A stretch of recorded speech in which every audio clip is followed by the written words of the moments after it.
Hey folks, Jim Riley at Riley's Farm. It is June 18th, 2025, 250 years and one day after the momentous battle of Breeds Hill or Bunker Hill, one of the losses in the American Revolution, but it was such a damaging loss to the British that one lord in England said, with too many more victories like this, we will lose the war.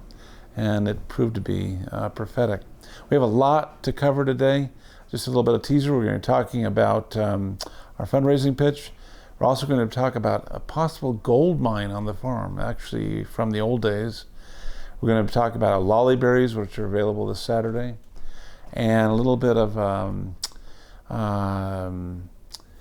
sort of palaver about creating a water attraction on the farm.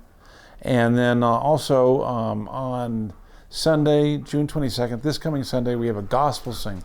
So if you like the old hymns, come up to the tavern 2 to 4 on Sunday. This is a free event. There's no food for sale. We do have light refreshments, and they do take an offering for the musicians. It's a lot of fun, particularly if you like those old hymns. Sometimes when the bouncing ball goes over, the theology of those old Isaac Watts and Wesley hymns is really great to follow. Anyway, on our pitch, we are slowing down a little bit. We're about 33,000. We had a lot. We cannot believe the number of $1,000 and $2,000 donors to the farm.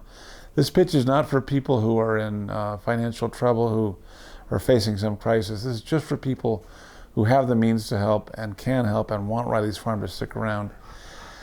In the very unlikely event that we ever sold the farm, I'm keeping very good records and you'll be paid back, but we have some staggering and frightening bills that we're facing right now because of our crawl back from COVID and because of a lot of county regulation and attempts to get us more efficient on our watering. It's just, I call it the money pit farm. It costs a lot to run this place.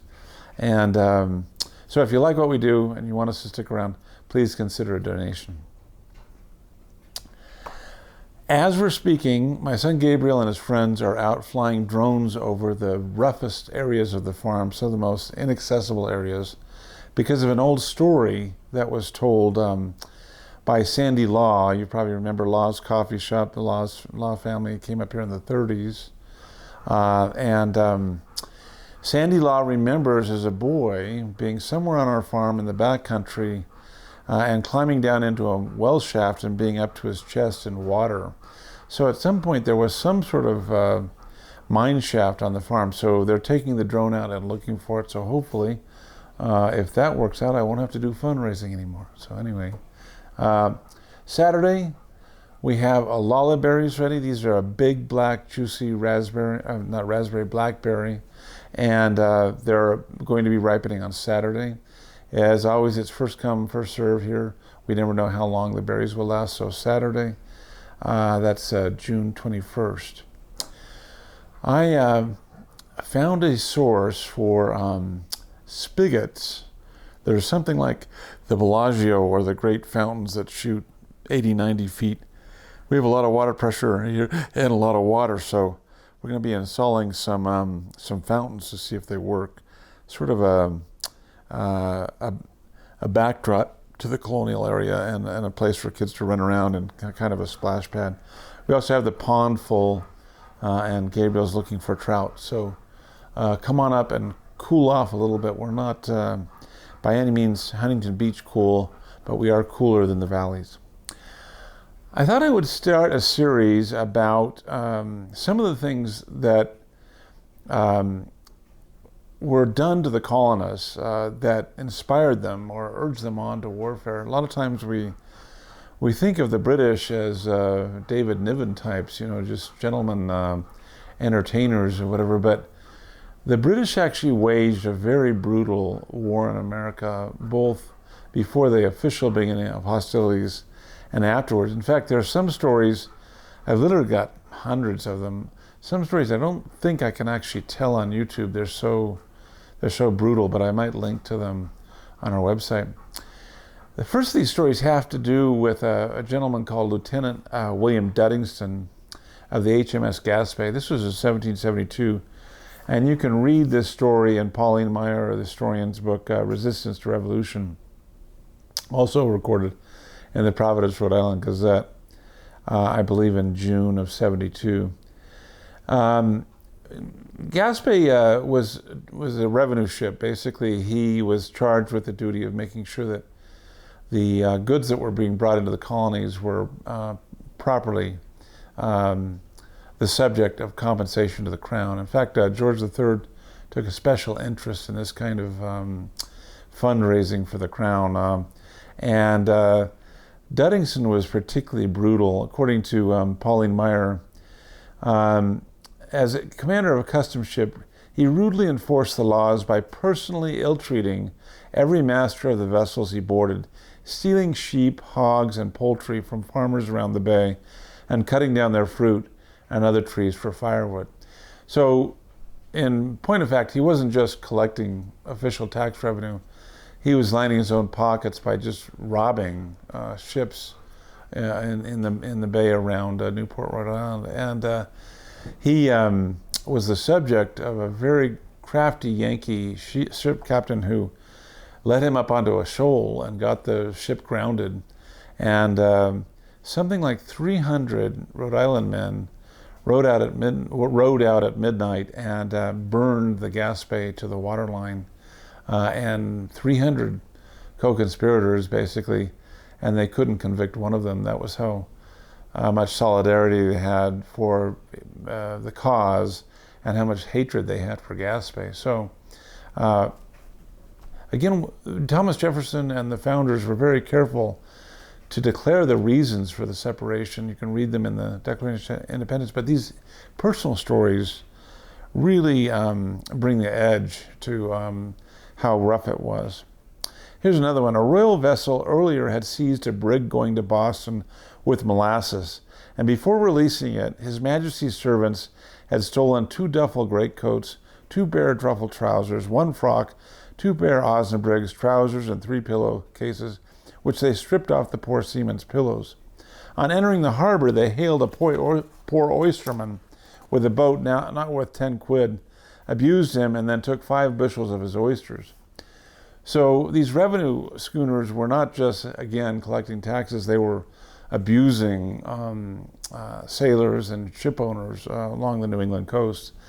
The next day, they halted a 2-mast boat from New Haven, manned by 2 boys and carrying a barrel of currant wine, and a gift from a New Haven gentleman to a friend in New London. After repeated execrations in their usual form, the letter reported, they tapped the wine, drew out about half, and then dismissed the boat. 2 days later, they accosted a 60-year-old man named Vale, entering the harbor in a sloop from Long Island. When on orders, Vale, a gentleman of petty interest upon pretty interest upon Long Island, failed to lower his anchor fast enough, the royal ship shot at him and ordered him on to the cruiser, where the captain reviled him in the most abusive way, and as he had no oysters or currant wine and did not produce any money, had him beaten. I think anyone who's ever been in a position of authority, whether it's just simple parenthood or being a teacher, being a policeman, fireman, sometimes when we are given authority, we can devolve into horrible anger when that authority is challenged. So I've been watching these YouTube police body cam videos, and I can't believe the patience some police have with the abuse that they're given. But in this particular era, these revenue ships were encouraged to abuse and intimidate. It was probably not the best emotional tactic, because it helped solidify New Englanders in particular against the British in this particular era of the war, which is before the war, 72, 73, 74. They were just tired of being treated like peasants, Here's one from the Pennsylvania Gazette, March 15th, 1775. On the 7th instant, a George Taylor of Wilmington, in his own shallop, was on his passage from thence to the city. He was boarded by a party of ruffians. from the King's Arm schooner the Diana, commanded by Captain Graves, nephew to Admiral Graves, now at Boston, who brought Taylor to and on boarding him demanded what he had on board, to which he answered only rum and limes, but civilly told them they might go down and look. They then demanded his papers, which were produced authentic, but this did not satisfy them. They entered the cabin, wherein was several £100 cash, which Taylor, no doubt, justly thinking proper to have his eye toward, went after them to the cabin door without going down, whereupon he was immediately menaced and insulted, as suspecting the honor of the kinsman, and although he made no other than a moderate civil reply, as several passengers on board can testify, he was immediately furiously attacked and knocked down, where he was beaten in a most inhuman manner till the deck was besmeared with blood, and at the same time shamefully insulted with the infernal language common to such crews, and which but for offending the civilized ear might be repeated. They then threatened to throw him overboard and drown him, took the command of his boat, and after gratifying their malice by towing her about in the river, took her alongside of the schooner, where the illustrious captain detained her a considerable time, insulting and abusing the skipper, and justifying and applauding the conduct of his heroic men, who had thus brought him a common shallop with 2 or 3 men on board, without the least appearance of clandestine conduct.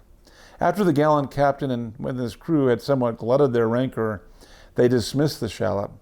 But Taylor was so wounded and abused that he was not able to conduct her, yet by the assistance of those on board, and she was got up to the city, where he was afterwards conveyed home to Wilmington, where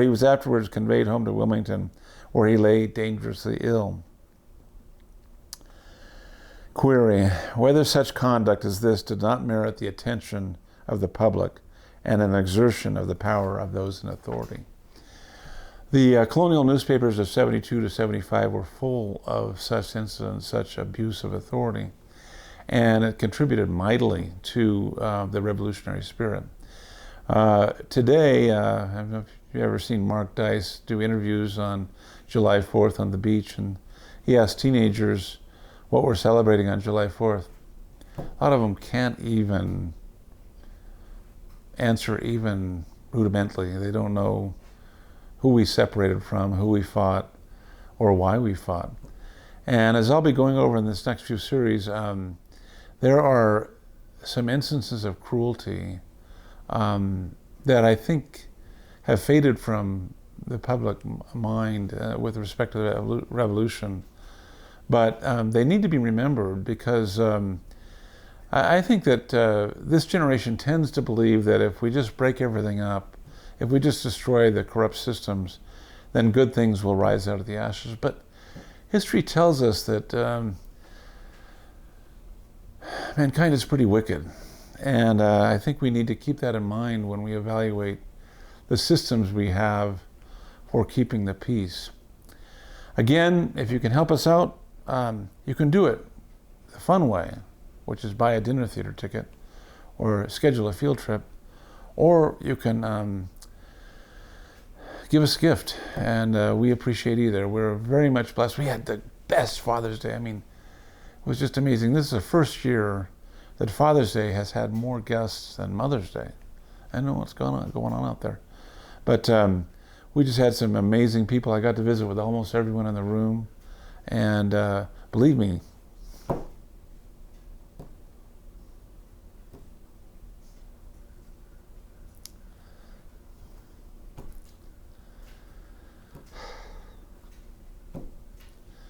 you're the best.